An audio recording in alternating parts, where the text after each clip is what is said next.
Καρπόζης εδώ τον παρακολουθεί ο Παναγιώτου, κάνει ωραία παλιά σε γκολ.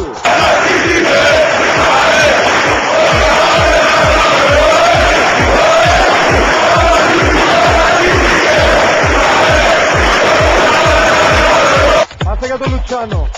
Λουτσάνο, παλιά που έβγαλε για τον Σέποκ, Σέποκ πλασέ 5-0.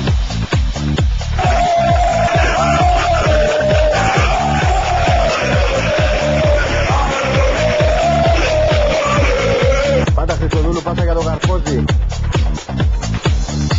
Ήρθε ο Λουτσιάνο, Σέποκ από κοντά γκολ.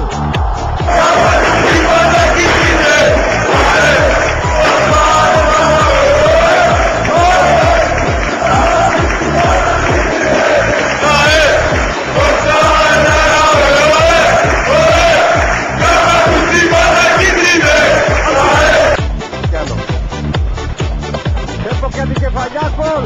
Κυφά και πάλι ο Μαγιάρος και στο 41ο λεπτό κάνει το 2-1 για την ΑΕΛ.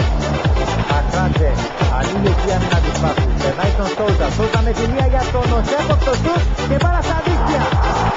Άλλη μια φορά ο Αλέξανδρος Μιχαήλ δεν μπόρεσε να αντιδράσει και κοιτάξτε πως πανηγυρίζει ο Σέποκ αυτό το γκολ που ήρθε έτσι πολύ απότομα, έτσι αυτόματα θα λέγαμε.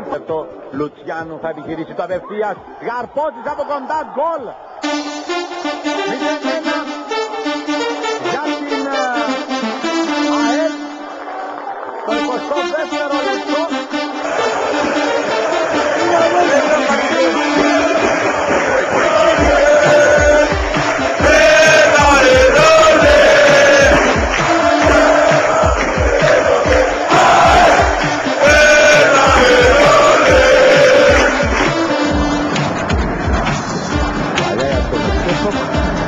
Έφυγε πίσω από τον Ιωακήμ, το σουτ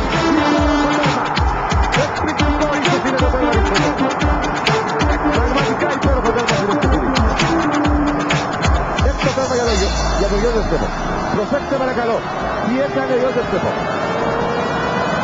Δεν είδε, υπερόγησε, δέστε που έστω την πάρα.